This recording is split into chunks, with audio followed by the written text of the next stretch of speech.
Hola amigos, ¿cómo están? Mi nombre es Álvaro Reyes, bienvenidos acá a La Voz del 21, en esta edición tenemos una entrevista muy especial con el ministro de Justicia, José Tello, a quien ya tenemos acá con nosotros. ¿Cómo está, ministro? Buenas tardes. Buenas tardes, Álvaro, es un gusto. Vamos a hablar de muchos temas, sobre su Ujú. sector, sobre cuál es la postura del gobierno ante distintos temas y justamente con eso quiero empezar. Hay un tuit del exministro de Defensa de Pedro Castillo, Walter Ayala, en el que menciona que se ha recurrido a instancias internacionales para pedir la liberación del expresidente, el golpista expresidente Pedro Castillo. Vamos a leer primero el tuit. Acá está, ese es el Twitter de Walter Ayala, exministro de Defensa. Ante demora injustificada del Poder Judicial en resolver amparo, Pedro Castillo solicita a la Comisión Interamericana de Derechos Humanos su restitución como presidente constitucional del Perú y su inmediata libertad. En los próximos días habrá novedades. A ver, ministro, ¿qué nos puede decir al respecto, ¿no? Esta movida que está haciendo el entorno del expresidente Pedro Castillo. ¿Qué posición toma el gobierno al respecto? Bueno, partamos por algo. El expresidente Pedro Ujú, Castillo es golpista, rompió el Estado de Derecho. Su ujú, vacancia y su detención van en función a los actos que él mismo cometió. ujú, Y además también hay que ser claro que es una persona que tiene acusaciones fundadas por una serie de hechos sobre actos de corrupción. Entonces, dejemos que la justicia siga su ritmo. Pero a pesar de lo que acabo de mencionar, el señor Castillo tiene, como cualquier ciudadano, el derecho a la defensa, en sede nacional o en sede internacional. Entonces, que su defensa, valga la redundancia, ujú, su equipo técnico que lo está asesorando, vean este escenario de ir a instancias internacionales, bueno, es parte de la estrategia que ellos están desplegando. ujú. Y en todo caso verá pues si es que su pedido es atendido. ¿Le sorprende a usted que Castillo tenga un entorno que salga en su defensa pese a las evidencias, al golpe de Estado, a la corrupción, a las imputaciones que tiene en su contra, imputaciones penales? ¿Le sorprende que todavía tenga gente aparentemente fiel o cree que corresponde o responde a otro tipo de motivaciones el defender a Pedro Castillo, que, como todos sabemos, ¿no? Siempre se presentaba como un representante de la izquierda, ¿no? Alguien ideológicamente tirado para ese lado? Claro, pero ese es Ujú, un tema que en todo caso corresponde a las personas que lo apoyan. Ellos ujú, sabrán por qué lo hacen. ujú. Lo que sí quiero ser categórico es que el Estado peruano va a saber hacer valer los derechos que le corresponde en sede nacional y en sede internacional. Le consultaba eso, ministro, porque o sea, hemos visto que después del golpe de Estado del 7 de Mm. diciembre del 2022, había mucha gente que justo para salir a defenderlo ha cometido actos vandálicos, ¿no? Han habido muertes, protestas muy violentas, ¿no? Han habido un policía asesinado en Puno. Entonces, por eso le insisto con la pregunta, ¿no? Esas motivaciones por salir a defender a Pedro Castillo, ¿cree que solamente es a la figura de él o corresponde ya a una defensa o un entendimiento de una representación que va mucho más allá quizá a la figura presidencial y que puede tornarse hasta ideológica? Mira, lo que yo he visto Ujú, y he podido percibir es un oportunismo. Y acá hay que ser claro en algo. Hay una protesta ciudadana ujú. legítima, que es muy legítima. ¿Qué Y, tipo de protesta, por ejemplo? por ejemplo, Ujú, cuando tú recorres el país y hablas con las personas, te das cuenta que a ellos no les interesa si los políticos nos peleamos o no. A ellos lo único que les interesa es que solucione su día a día. Entonces, tienes a personas molestas a nivel nacional que necesitan que sus necesidades sean atendidas y que han sentido a lo largo del tiempo como un estado distante, frío frente a sus necesidades. Un estado pues que no daba solución alguna y más bien figuras políticas, autoridades enfrentadas. Entonces, ¿qué ocurre? Es legítimo que la gente esté molesta. Es legítimo también la protesta, salir a protestar. ¿Dónde se mete el tema del oportunismo? En que justamente utilizan esta protesta ciudadana, ¿para qué? Para evidentemente pues meter una agenda de contenido ideológico, generar movilizaciones de determinados ujú. sectores radicales y evidentemente pues caer en un violentismo que lamentablemente le ha costado la vida Ujú. a algunos peruanos y eso duele. porque no debería darse este tipo de situación. Entonces yo sí creo que hay una importante dosis de oportunismo que lamentablemente pues no habla bien de las personas que han caído en el violentismo, porque hay que separar las cosas como debe ser. Algo distinto es ir por una plaza o por una avenida, poder incluso hasta comprarte una botella de agua y caminar protestando contra lo que consideras que no está bien y es tu derecho constitucional. Y otra cosa es que todo el mundo cierre sus locales, que se paralice la actividad en el centro y que vayan personas en distintos lugares ocupando vías, bloqueándolas y atacando a la policía o yendo a atacar aeropuertos. Porque eso de verdad no tiene nada que ver con protesta ciudadana. Entonces ahí es donde nosotros, si me permites, debemos distinguir las cosas, lo que está bien y lo que está mal. Y sobre esto también quiero ser bien claro en algo. Nosotros hemos ofrecido disculpas en más de una ocasión, tanto la presidenta como algunos ministros de Estado, por el hecho de que a veces se ha empleado de manera general, genérica, ya esto del terrorismo, el terruqueo que lo denomina, o el vandalismo. No, hay que separar las cosas. Por eso es que nosotros hemos hecho esa distinción y hemos ofrecido las disculpas a quienes se han sentido afectados y aludidos. Aprovecho que menciones aparte las disculpas, pero voy a continuar con ese tema. Si el Estado o el gobierno, en todo caso, ha evaluado algún tipo de indemnización hacia los deudos, de repente los fallecidos o de los heridos en este contexto de protesta violenta. Correcto. No indemnización, no resarcimiento. Eso lo va a determinar la justicia y se tendrá que responder en su momento. Lo que se ha hecho en un tiempo mucho más célere, mucho más rápido todo, es el agarrar, digamos, la situación tal cual se presenta y dar un apoyo solidario que tiene un contenido económico, pero a su vez también un apoyo, digamos, mucho más amplio, para ser más claro. Recientemente hemos aprobado un decreto de urgencia que justamente señala que se da un apoyo económico a los deudos de los fallecidos de hasta 50.000 soles por única vez. Y en el caso de los heridos, hasta 25.000 soles por única vez. Entonces, cuando hablamos de heridos, hablamos de personas que han quedado discapacitadas. Nosotros consideramos que son todos los actores involucrados. Han habido muchas críticas y eso de verdad no hace bien. Y yo sé, y me dirijo en este caso a los seguidores de Perú 21, que pueden estar viendo, que pueden tener opiniones muy distintas a las del gobierno, pero hay que ser respetuosos. Cuando sacamos este tipo de norma, como este decreto de urgencia, o trabajamos en esta comisión, no distinguimos entre peruanos, sean policías o sean civiles. Todos somos peruanos. La muerte, si me permiten, la muerte nos duele a todos, de un policía o de un civil. El herido, la persona que va a quedar lisiada, probablemente sea policía o sea civil, nos duele porque es una persona que tiene un proyecto de vida arruinado. Entonces hay que tener sensibilidad.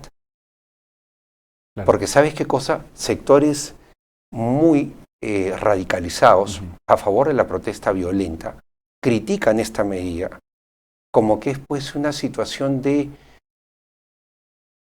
congraciarse, un gesto que lo desdibujan. Y por el otro lado, ¿no? Sectores que están a favor digamos, de un orden ya con una intervención muy dura de las Fuerzas Armadas, consideran pues que esto no está bien. Entonces nosotros viendo posiciones distintas una de la otra, la verdad consideramos que el estar en un tema de objetividad en medio, considerando a civiles y a policías, y además entendiendo que la labor del Estado trasciende a posiciones ideológicas, porque en este país tenemos que dejar de politizar ciertas cosas, como los gestos humanitarios. Hay que hacerlo, pues. Hay que hacerlo y hay que hacerlo bien. Porque es así como vamos nosotros a superar. Este país está muy intoxicado de radicalismos que no hacen bien, de uno y de otro lado. En todo caso, ¿cómo se va a proceder para identificar, por ejemplo, ¿no? a los familiares o de repente a los heridos? ¿Ya tienen un plan también que se ha desplegado para eso? Claro, nosotros lo que tenemos es evidentemente un plan de acción, por eso que entre fin de mes y los primeros días de marzo se van a efectuar los pagos, porque entenderán que en la zona, cuando se trabaja, por ejemplo, en el interior o acá en Lima, porque hay que recordar que nosotros tenemos pues fallecidos en distintos lugares del país, en el interior y en la propia Lima, tenemos pues que actuar ubicando a quienes corresponde darle este tipo de beneficio en lo económico, o sea, este apoyo solidario. Pero también hay otro tipo de beneficios que se dan, como por ejemplo el asegurar para quienes tengan hijos o hermanos menores, educación, becas, vivienda, cobertura de salud mental, más allá de la salud que se puede coberturar a la familia, el poder ayudarlos en la inclusión en programas sociales a cargo del Ministerio de Desarrollo e Inclusión Social, que por ejemplo recientemente, y es algo que no se le ha dado el impacto adecuado, ha presentado un plan de trabajo al 2030 que prevé la reducción de la pobreza al 15%, la pobreza monetaria. Pero más allá de eso, nosotros lo que podemos ver acá es que hay una respuesta integral como Estado. Y dicho sea de paso, nosotros en esta comisión que creamos para justamente canalizar el apoyo solidario hacia los deudos de los fallecidos y también a los heridos, hemos venido trabajando con acompañamientos. La Defensoría del Pueblo, el Alto Comisionado de las Naciones Unidas para Refugiados, y además también hemos tenido nosotros, en este caso, pues una opinión favorable de lo que es la Comisión Interamericana de Derechos Humanos. Cabe señalar que además en el acompañamiento está el Consejo Interreligioso, con quien dicho sea de paso vamos a tener actividad en los próximos días. Quiero regresar a la pregunta que le había planteado antes de que se desarrollara justamente esta parte de los deudos, de las víctimas, y era más o menos en alusión a la respuesta que usted dio, que tiene una apreciación personal respecto a cómo se desarrollaron las protestas, ¿no? Decía que veía mucho oportunismo, mucho radicalismo, pero quería saber si esa visión también la comparte la presidenta Dina Boluarte, como para, por ejemplo, no renunciar como piden, ¿no? Sus opositores, ¿no? Mencionan que con la renuncia se puede resolver esta crisis, o se puede en todo caso pasar a un escenario de mejor entendimiento. ¿Esa posición también la comparte la presidenta Boluarte? A ver, partamos por algo que acabas de mencionar sobre mi apreciación personal. Yo te digo que si lo vemos con objetividad, hay una protesta legítima y una protesta que no es protesta, que es un violentismo. Ahí encuentro un nivel de oportunismo. Esto es algo que está visto y es algo que es fácil de percibir porque en realidad son situaciones que se dan. Si la gente está molesta, protesta. Pero la gente no sale a cometer violentismo. Y eso es algo que está mal. Y sobre lo que mencionas, nosotros tenemos una posición tras la presidenta Dina Boluarte. Evidentemente porque reconocemos que ella hace bien con tener esa firmeza y no renunciar al cargo y mantenerse en el cargo.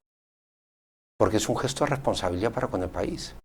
En primer lugar, este gobierno, y ese es un común denominador en todo el Consejo de Ministros y la propia presidenta, no se aferra al cargo. ¿Por qué? Porque nosotros hemos estado de acuerdo con el adelanto de elecciones. Presentamos 2 iniciativas legislativas como Ejecutivo pidiendo el adelanto de elecciones, 2024 y 2023. Hemos venido nosotros realizando incluso mesas de trabajo para la reforma política del sector justicia.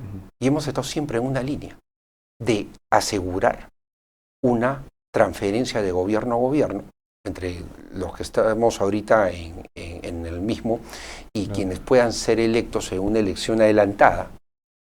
Muy bien, hemos estado pensando en hacer una transferencia ordenada sin que el país se detenga. Y a lo que voy es a este punto. La presidenta no renuncia porque tiene un compromiso con el país. Nosotros, tras la renuncia de Dina Boluarte, el supuesto negado de que ella renuncie, porque hay que ser bien claro en eso, tendríamos caos. Y es previsible. ¿Por qué? Porque quien asume el gobierno por 9 meses, 270 días, no más tiempo, es el Congreso de la República.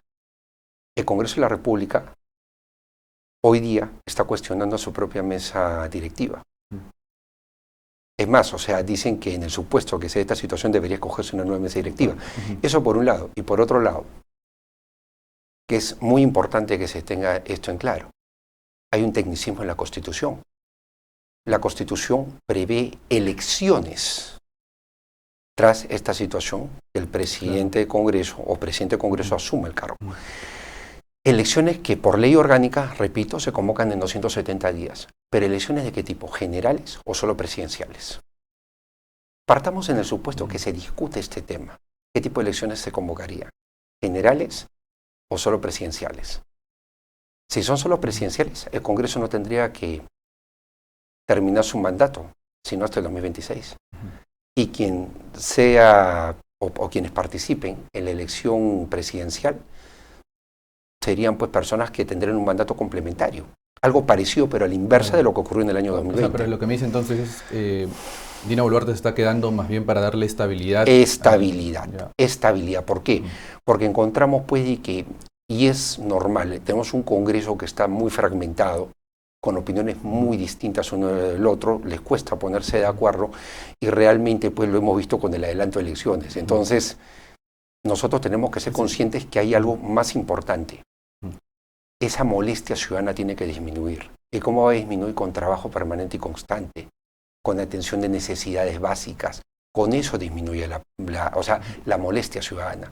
Y con eso aseguras también de que toda transición es para un periodo de mayor estabilidad. Este país desde el año 2016 no encuentra la calma y eso también nos afecta a todos nosotros. ¿Por qué? Porque vemos que se pierden oportunidades valiosas de poder alcanzar mejores estándares de vida, crecer más, tener más bienestar para nuestra población. Y realmente nosotros consideramos que no debemos dejar cada día de trabajar por el Perú mientras estemos en ejercicio del cargo. Justo mencionas lo del adelanto de elecciones, que ustedes hicieron 2 propuestas. Parece que ya la del 2023 ya no va, ¿no? Ayer el presidente del Congreso justamente mencionaba que aparentemente ya no se va a poder debatir en la presente legislatura, ¿no? Entonces, ¿ustedes también ya dan por hecho que este año no se va a realizar comicios electorales? Eso, mira, realmente hay que dejarlo en manos del Congreso. Sobre eso, y sí te lo digo como ministro de Estado, parte del Ejecutivo, es un proceso que lo está manejando el Congreso de la República, hay que ser respetuosos. Yo creo que acá emitir una opinión en torno a eso generaría complicaciones que no vienen al caso, porque también, dada la situación que atraviesa el país, lo que menos hay que evitar es la especulación. Y las autoridades que nos consideramos serias debemos evitar pues entrar en un tema especulativo que no le va a hacer mucho bien. Usted mencionaba cuando habla justamente del entendimiento que hay por mantener la estabilidad del país, siempre habla en plural, pero también este Consejo de Ministros ha tenido algunas bajas, ¿no? Justamente en el proceso de las protestas, aparentemente ministros que no estaban de acuerdo con la política que está implementando la presidenta Dina Boluarte. ¿Cómo ha sido para ustedes, en todo caso, en el camino, ¿no? Estar o mantenerse estables en el Ejecutivo, ¿no? Me refiero. Se respeta en primer lugar la decisión de los ex colegas que forman parte del gabinete. Sobre los móviles que los condujeron a tomar esa decisión, bueno, ellos mismos, alguno ha dado una que otra explicación, otros simplemente han guardado silencio. Creo que hay que ser respetuosos de eso. Lo que sí me quedo es con la foto del día de hoy. Tenemos un gabinete sólido, unido, fuerte y firme en su decisión de trabajar por el Perú. Obviamente con nuestra presidenta constitucional, que repito, en un gesto responsable se mantiene fuerte en el cargo. O sea, me refiero bien clara en que tiene una responsabilidad con el país. Y nuevamente, también por el espacio que me están dando, aprovechar en algo, dialogar. O sea, podemos tener discrepancias políticas. Se puede salir a protestar pacíficamente, como corresponde a cualquier protesta verdaderamente que configure el derecho fundamental que nos asiste de protestar frente a lo que no nos parece. Pero por otro lado, también tenemos que abrir canales de diálogo, porque hay que dialogar y solucionar cosas. O sea, es muy importante las autoridades regionales y municipales, como lo vienen haciendo, esforzándose en el diálogo. ¿Por qué? Porque esa es la solución del problema inmediato. El no dialogar no le hace bien a nadie. El gobierno regional, el gobierno municipal necesita del gobierno nacional y esta a su vez necesita de ellos. Hay que dialogar cada vez más. Felizmente que esto se está dando. Se está dando. Y es muy bueno que este proceso vaya en crecimiento. Pero sí hay que ir consolidándolo y sobre todo aperturando el diálogo con algunas autoridades que están reacias a dialogar. Así como ustedes en los comentarios, parece que Dina Boluarte está incluso preparada para quedarse hasta 2026. Esa es una especulación que te digo que se escucha mucho. Yo sé que tú la estás recogiendo, pero en realidad nosotros hemos manifestado claramente que no tenemos esa intención. ¿Por qué? Porque hablamos de elecciones 2023 o 2024. Y cuando lo decía el Parlamento, o sea, resuelve este tema, estamos listos para garantizar que este proceso se dé ya. Se convoca, se dan los recursos y simplemente se va para adelante. Ahora, ministro, permítame pasar ya más o menos a su sector. Y precisamente por dos notas que hemos publicado en Perú 21, ¿no? Justamente esta semana, y una tiene que ver con la presencia de gente muy vinculada a Félix Chero, que ha sido su predecesor en el cargo, ¿no? Y que ha sido escudero además de Pedro Castillo, ¿no? Estamos hablando primero de Ramón Alcalde, que es el representante del Ministerio de Justicia en la Procuraduría General del Estado. ¿Por qué él, sin ya trabajar para el Ministerio de Justicia, continúa en este cargo, representando al Ministerio en la Procuraduría General? Si nos puede explicar, por favor. Claro, y te agradezco la pregunta por un tecnicismo de la norma que obviamente estamos viendo producto del análisis, tener una postura que vaya con arreglo al derecho y a la realidad. Porque acá hay que ser bien claros en algo. Si uno lee la norma, evidentemente se entiende como que es hacia la persona natural es el cargo. Por ejemplo, el señor fue secretario general del Ministerio de Justicia. El cargo debió haber sido al secretario general del Ministerio de Justicia. Sin embargo, era la persona que ya dejó ese cargo y, como bien ha señalado, ahora está trabajando en un gobierno regional. Entonces, evidentemente, nosotros tenemos que ver de salvar esa valla, analizando cómo corresponde una salida para poder definitivamente pues, corregir esta situación que va contraria a la realidad. O sea, por más que la norma tenga una flexibilidad que permita esto, hay un tema que va mucho más allá y es el objetivo de la norma, la finalidad de la norma. Cuando usted menciona que es hacia la persona, es porque la norma específicamente dice el representante del Ministerio de Justicia designado, y no dice que sea alguien que trabaja con un en el Ministerio de cargo, Justicia. con un cargo. Entonces, no, a ver. O sea, es a la persona y no al cargo. Y debería ser en todo caso una persona designada con el cargo y que se ocupa. O sea, evidentemente, pues si se cambia el secretario general, la persona que asumirá inmediatamente la posición de representación del Ministerio de Justicia en este importante consejo. Pero en realidad, como te digo, estamos viendo de dar una salida. ¿Por qué? Porque la realidad tiene que imponerse. Y sí, probablemente pues hayan posiciones encontradas, se verá en su momento, pero sí hay que ser bastante enérgicos porque no tiene ningún sentido. O sea, va contra la realidad en sí. Y tú mismo lo has destacado, esta persona está en otro lado. Está en otro lado y eso genera pues una situación muy compleja. ¿Por qué? Porque técnicamente el Ministerio de Justicia no tiene un representante. Porque este señor trabaja en otro lado, su vínculo laboral es en otro lado. Entonces, nosotros estamos viendo la forma, y va a ser en el corto plazo, de superar esta situación. Cuando dice superar, ¿se refiere a buscar la salida de este funcionario? Sí, va a ser también algo que se va a dar. Ahora, la otra nota que hemos publicado el día de hoy tiene que ver justamente con dos socios de Félix Chero, directamente, ¿no? Gente que ha trabajado en su estudio de abogados. Me refiero al actual superintendente interino de la SUNARP, ¿no? Que es Eduardo Salazar, y del el representante o el jefe zonal de la SUNARP en Chiclayo, ¿no? Edwin Roque. ¿Por qué ellos siguen en el cargo? Además, ¿no? Teniendo en cuenta que no tienen la experiencia para estar justamente en un rubro como es, o un sector como es la Superintendencia Nacional de Registros Públicos. A ver si también nos puede explicar. Álvaro, mira, te lo voy a decir con la responsabilidad que tengo como funcionario público. Nosotros no podemos entrar a una gestión y, como se dice, hacer un barrio generalizado. Eso no es serio. Hay que tomar un cierto tiempo y hacer los cambios progresivamente. Correcto, nosotros podemos advertir, esta situación se produce durante el mes de diciembre, ya estamos en febrero. Sí, vamos a tomar medidas, también en el muy corto plazo, pero ahí viene el tema. Nosotros, evidentemente, hemos tenido que ir superando algunas situaciones muy inmediatas dentro de esta institución. Dicho sea de paso, tiene serios problemas y que estamos tratando de solucionar. A eso iba también. Usted ha tenido que apagar un incendio al inicio de este mes que se le pudo haber complicado, ¿ah? Sí, Eso claro. también, porque una huelga en cualquier Correcto. institución pública es un revés para cualquier gestión, ¿no? Pero no tiene que ver también con que justamente a la cabeza no hay alguien que de repente esté legitimado o tenga por lo menos esa llegada o inspire ese respeto hacia alguien justamente que sea profesional y que tenga los pergaminos para ocupar ese cargo. ¿No es Correcto. así? Mira, van a haber cambios también en el corto plazo, pero tenemos que, como se dice, llegar a buen puerto con estos cambios. Que lo vuelvo a reiterar, va a ser en el corto plazo. Las que asuman los cargos ahí van a tener que, evidentemente, hacer toda una reestructuración de la institución. ¿Por qué? Porque hay que proyectar mucho su trabajo. Es sumamente importante SUNAR. Es sumamente importante. Es la fe registral, o sea, nos da a nosotros una seguridad de todos los actos que son inscribibles. Compraventas, constitución de empresas, una infinidad, todo un universo de actos inscribibles. Entonces, hay que trabajar y hay algo muy importante, hacer las cosas bien.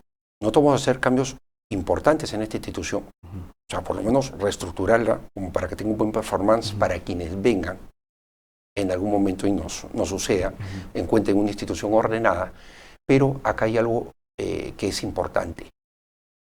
Estos cambios y también, como tú señalaste, los incendios que uno a veces encuentra, ameritan que haga las cosas con cierta calma.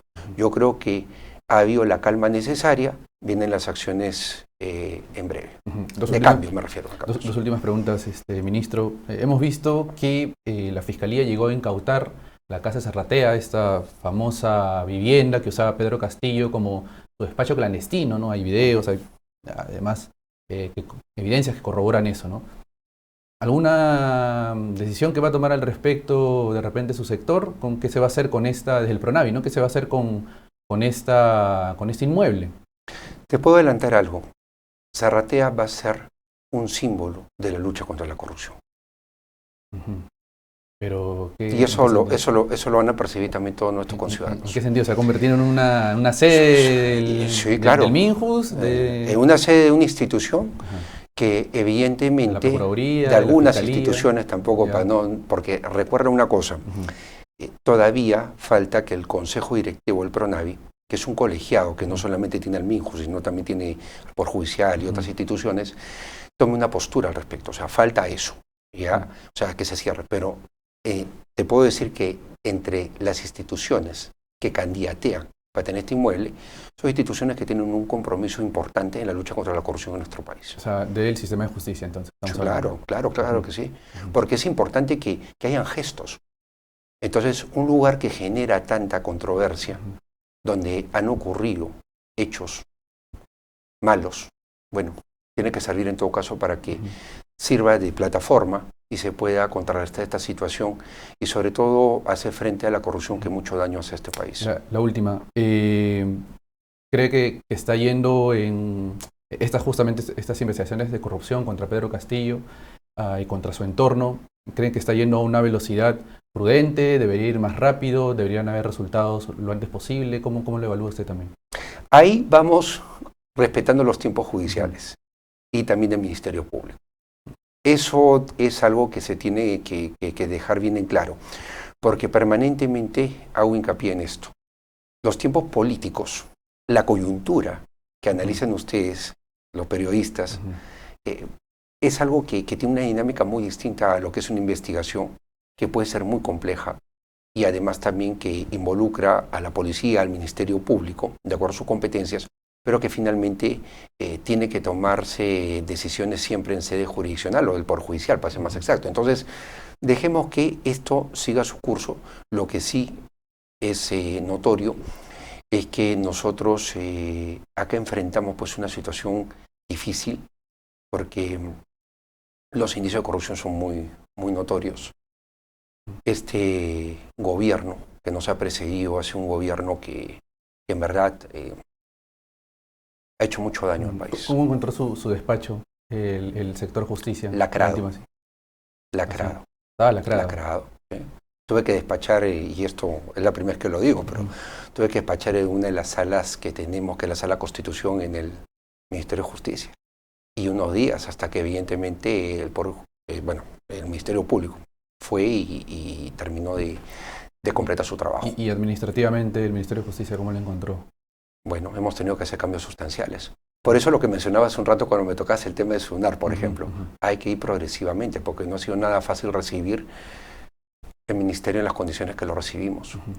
Pero estamos haciendo cambios importantes y progresivos y para bien. Y sobre todo activando los servicios que tiene el ministerio. Por ejemplo, en esta coyuntura hemos realizado una labor muy importante con la defensa pública.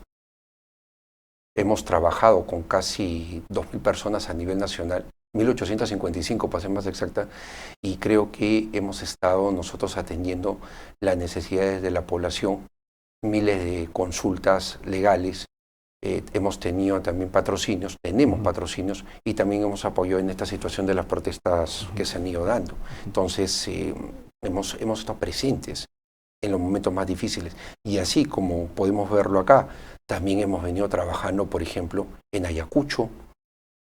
Hace unas semanas estuve en Huanta entregando justamente unos proyectos para comunidades campesinas, 9 comunidades campesinas, beneficiarias de 11 proyectos que están pues financiados con las reparaciones, ahí sí las reparaciones, a quienes son las víctimas del periodo 1980-2000, o sea, la época del terrorismo.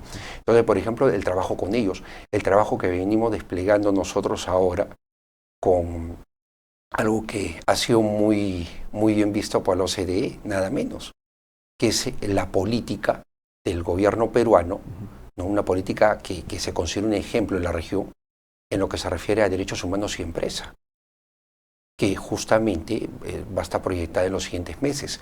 O, por ejemplo, lo que acabo de mencionar al inicio de la entrevista, que es justamente nuestro situacional sobre discriminación en el Perú, que obviamente va a terminar también hacia fin de año en lo que es una política estatal de lucha contra la discriminación.